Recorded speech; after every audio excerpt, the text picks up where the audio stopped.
Hello everyone, today we are going to start next organelle of cell chapter, that is a plastids. Plastids are discovered by the Haeckel. Okay, ये Haeckel ने discover किया था and plastids are present in plants and euglenoids.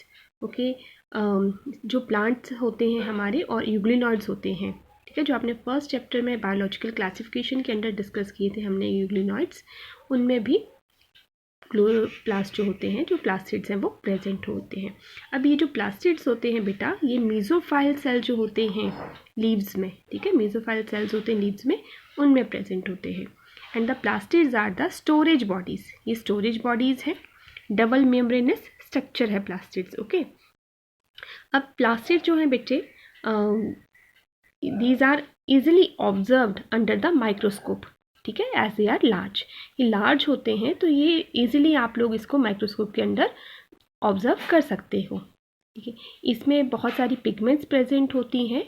On the basis of types of pigments, plastids are can be divided into 3 types. Okay, 3 types इसके कौन से होंगे? First one is a chloroplast, chromoplast and leucoplast. So chloroplast जो थे student, they are first seen by the Leeuwenhoek. Leeuwenhoek ने इसको पहले observe किया था. ओके, सो क्लोरोप्लास्ट जो होते हैं, they are green in colour because they store chlorophyll. ये क्लोरोफिल को स्टोर करते हैं. And the chloroplast are the site of photosynthesis. इनमें क्लोरोप्लास्ट में क्योंकि क्लोरोफिल प्रेजेंट है तो यहाँ पर फोटोसिंथेसिस का प्रोसेस कैरी आउट होता है. सेकेंड आते हैं हमारे क्रोमोप्लास्ट. सो क्रोमोप्लास्ट जो होते हैं, they store fat soluble pigments. ये फैट सॉल्युबल पिगमेंट जो होती हैं, जो हमारी ज़ैंथोफिल्स है, कैटेनॉइड्स होते हैं, उनको ये स्टोर करती हैं. ठीक है, इसमें ये जो ज़ैंथोफिल और ये जो कैटेनॉइड्स होती हैं बेटा, ये प्लांट्स को, ठीक है, या जो प्लांट्स के डिफरेंट पार्ट्स होते हैं उनको येलो, ऑरेंज और रेड कलर प्रोवाइड करते हैं. ठीक है, जैसे आप कैरेटिनॉइड्स, आप कैरेट देखते हो, कैरेट आपकी रेडिश ऑरेंज कलर की भी होती हैं. ठीक है, तो ये क्या कर रहे हैं, वहाँ पे कलर इम्पार्ट कर रहे हैं, yellow colour, orange colour and red colour देते हैं ये. ठीक है, नेक्स्ट आते हैं हमारे ल्यूकोप्लास्ट. ल्यूकोप्लास्ट जो होते हैं बेटा, they are the colourless plastid. ये कलरलेस प्लास्टिड्स होते हैं. ठीक है, इनकी शेप और साइज़ जो होता है वो वेरी करता है.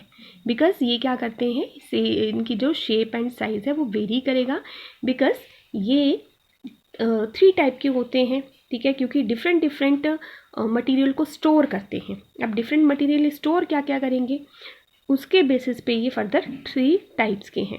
These are further 3 types. ठीक है, ये फर्दर 3 टाइप्स के जो होंगे, they are first one the amyloplast.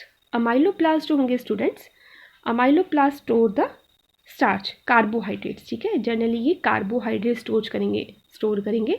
And carbohydrate क्या है, जैसे स्टार्च है, दैट इज़ ऑल्सो कार्बोहाइड्रेट.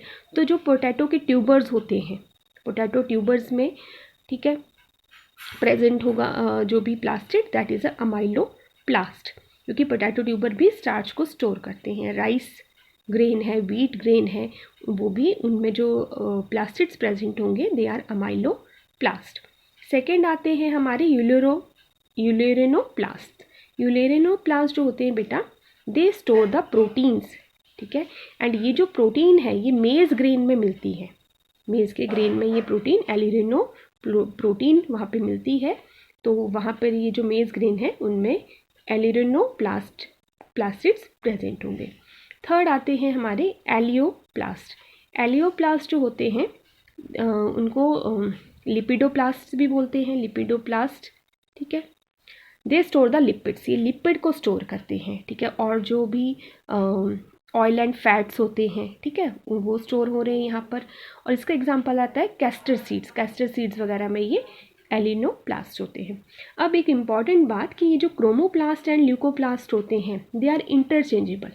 ये आपस में इंटरचेंज हो सकते हैं. ठीक है, मीन्स ये कलरलेस भी हो सकते हैं और ये कलर को भी गेन कर सकते हैं. अब सपोज जैसे एग्जांपल आप देखो, जैसे पोटैटो में प्रेजेंट है ये, ठीक है, पोटैटो में अमाइलोप्लास्ट प्रेजेंट है क्योंकि ये क्या कर रहे हैं, स्टार्च स्टोर कर रहे हैं. अब पोटैटो का स्ट्रक्चर जो है, उसके जितने भी प्लास्टिड होंगे, उसमें जो भी प्लास्टिड प्रेजेंट होंगे, वो सारे के सारे जो है वो अमाइलोप्लास्ट में हो जाएंगे. मीन्स अगर वहाँ क्रोमोप्लास्ट भी प्रेजेंट है तो वो ल्यूकोप्लास्ट में कन्वर्ट होते जाएंगे, क्योंकि वहाँ पे स्टोरेज करनी है उन्होंने स्टार्च की, और स्टार्च वहाँ पे ज़्यादा अमाउंट में हो रही है प्रेजेंट, ठीक है। तो ये सारे प्लास्टिड जो हैं वो ल्यूकोप्लास्ट में कन्वर्ट हो जाएंगे। मीन्स कि ये जो ल्यूकोप्लास्ट और क्रोमोप्लास्ट होते हैं, ये जो सारे प्लास्टिड्स हैं, ये इंटरचेंजेबल हैं। मीन्स इनको जैसे वहाँ पे नीड पड़ेगी, जैसी रिक्वायरमेंट होगी, तो ये आपस में चेंज कर लेते हैं। मीन्स कभी ये कलरलेस भी हो सकते हैं एंड कभी ये पिगमेंट को गेन करके कलर्ड भी हो जाते हैं। ओके, सो स्टूडेंट्स, क्लोरोप्लास्ट की अगर हम बात करें तो chloroplast contain green colour pigment.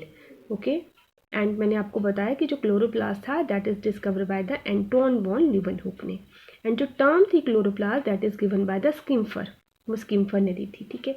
अब अगर इनके सेल के नंबर की बात करें तो जो क्लोरोप्लास्ट है ये वेरी कर सकता है इनका नंबर अकॉर्डिंग टू सेल, ठीक है।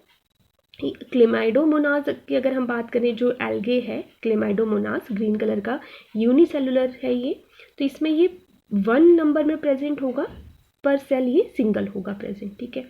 और ये जो कुछ ग्रीन एल्गा और भी हैं उनमें ये 20 to 40 नंबर्स भी हो सकता है, ठीक है। अब ये जो हमारे ये स्पायरोगैरा है, स्पायरोगैरा में भी ये नंबर वेरी करेगा और ये स्पाइरल शेप का हो सकता है, ठीक है। 20 से 40 नंबर में भी हो सकते हैं ये, ठीक है। तो ये डिपेंड करता है कि जो सेल है वो कौन सा है, कि कौन से प्लांट में प्रेजेंट है, कौन से प्लांट की हम बात कर रहे हैं, ठीक है। तो इसकी जो शेप है that is a lens shape, Oval shape भी हो सकती है, स्फेरिकल शेप भी हो सकती है, डिस्क्वाइड भी हो सकता है।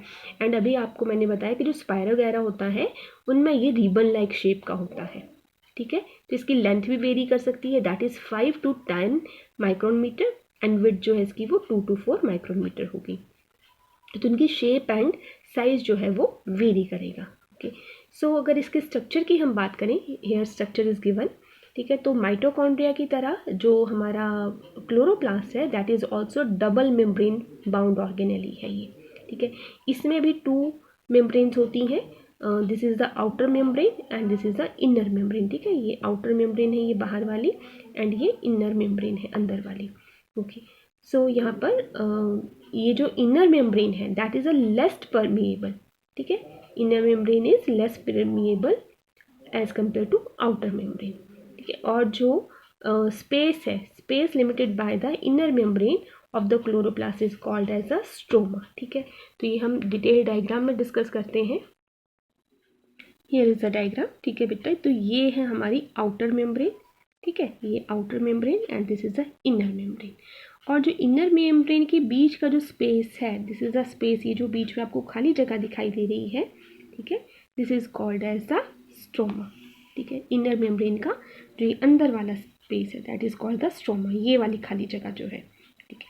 तो ये जो स्ट्रोमा होता है बच्चे, this is the place for dark reaction, इस स्ट्रोमा में डार्क रिएक्शन होता है, ठीक है। और यहाँ पर स्ट्रोमा में एंजाइम्स प्रेजेंट होते हैं जो डार्क रिएक्शन में यूज़ होते हैं। डार्क रिएक्शन में जो एंजाइम यूज़ होते हैं that is a Rubisco enzyme use होगा, क्योंकि यहाँ पर क्या होता है, यहाँ पर कैल्विन साइकिल होगा। Calvin cycle means C3 cycle, C3 pathway भी बोलते हैं कैल्विन साइकिल को हम। तो वो यहाँ पर कैरिड आउट होता है, जिसमें कि कार्बन डाइऑक्साइड एंड वाटर जो होते हैं वो ग्लूकोज की फॉर्मेशन करते हैं, ठीक है। तो कहाँ होगा, स्ट्रोमा में होगा। डार्क रिएक्शन इंपॉर्टेंट पॉइंट है लर्न करने के लिए। अब ये जो स्ट्रोमा है, ठीक है, स्ट्रोमा के अंदर हमारे पास नंबर ऑफ ऑर्गेनेल्स प्रेजेंट होती हैं, फ्लैटेंड स्ट्रक्चर होते हैं, ठीक है, फ्लैटेंड स्ट्रक्चर होते हैं जिनको हम थैलेकॉइड्स बोलते हैं। फ्लैटेंड स्ट्रक्चर मीन्स डिस्क की तरह एक शेप वाले स्ट्रक्चर होंगे, this is a thylakoid. Means ये स्ट्रक्चर कैसी होती है, जैसे डिस्क होती है ऐसे, एक डिस्क के ऊपर एक डिस्क, इस तरह से लाइक दिस। तो इस तरह की ये जो सिंगल होगा this is known as the thylakoids, ठीक है, ये हैं हमारे थैलेकॉइड्स। ओके, और ये जो थैलेकॉइड्स हैं it is a site for light reaction, यहाँ पे थैलेकॉइड में लाइट रिएक्शन होंगे, एंड लाइट रिएक्शन में क्या होता है, ATP की फॉर्मेशन, ठीक है। तो क्लोरोप्लास्ट में हम बात कर रहे हैं कि क्या होगा, यहाँ पर फोटोसिंथेसिस होगा प्रोसेस यहाँ पर।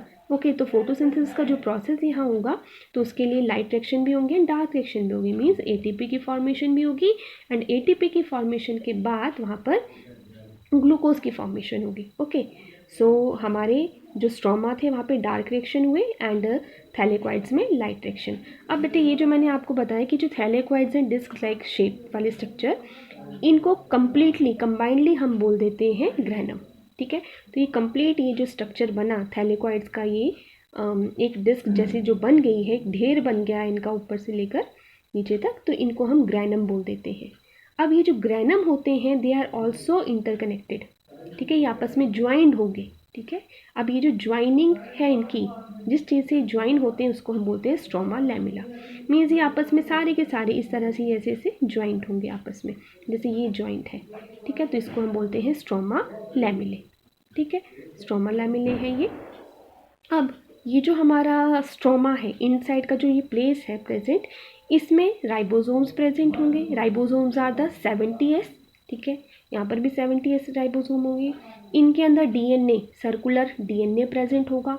ठीक है, यहाँ पर सर्कुलर डीएनए से आरएनए भी बन जाता है, एमआरएनए की फॉर्मेशन हो जाएगी। अब एमआरएनए तो ये प्रोटीन्स बन रही है, तो आपके पास यहाँ पर राइबोसोम्स भी प्रेजेंट होंगे। ठीक है, तो ये स्टूडेंट्स यहाँ पर ये जो थैलेकॉइड्स हैं, थैलेकॉइड्स के अंदर जो ये स्पेस होता है that is called as the lumen. ठीक है, यहाँ पर ये लेबलिंग नहीं की है तो आप लोगों ने ये लेबलिंग कर लेनी है। थैलेकॉइड के अंदर वाला जो ये स्पेस है, ठीक है, थैलेकॉइड के अंदर जो स्पेस है that is called as the lumen. ठीक है, तो ये था हमारा कंप्लीट क्लोरोप्लास्ट का structure. Now you have to learn the functions of the chloroplast. तो स्टूडेंट अगर हम इसके मेन फंक्शंस की बात करें तो main function is the photosynthesis and helps in the cytoplasmic inheritance. Okay, तो ये जो हमारा क्लोरोप्लास्ट है, ठीक है, chloroplast is also semi autonomous है। ठीक है, because it has its own DNA, circular DNA present है एंड राइबोसोम्स प्रेजेंट है 70S। ठीक है, सो ये जो हमारा प्लास्टिड है माइटोकॉन्ड्रिया की तरह ये भी सेमी ऑटोनोमस है। ये अपनी फॉर्मेशन खुद कर लेते हैं। मीन्स ये जैसे माइटोकॉन्ड्रिया जो है वो फिजन के थ्रू डिवाइड होके और माइटोकॉन्ड्रिया की फॉर्मेशन कर लेता है, वैसे ही प्लास्टिड भी सेमी ऑटोनोमस है। तो this is all about our plastids.